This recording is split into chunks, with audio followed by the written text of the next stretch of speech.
Buongiorno a tutti. Thanks for joining me again in my little kitchen here in Lecce in the south of Italy. My name is Francesco and today I'm going to prepare a little sweet treat, a tart made with apple and ricotta. I'm going to flavour the ricotta with a little bit of fresh orange zest, some candied citrus fruits, that's going to be orange, lemon and lime, some sugar and some cinnamon. So that's going to be a great base to add some fresh apple to and bake in a little puff pastry tart. It's going to be one roll of puff pastry and that's going to make a tart big enough for 4 nice slices.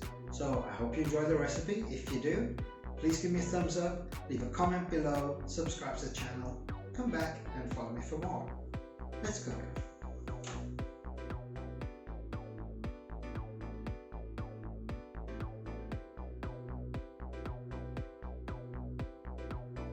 For today's recipe you are going to need a roll of puff pastry, fresh ricotta, sugar, cinnamon, orange, apple and candied citrus fruits.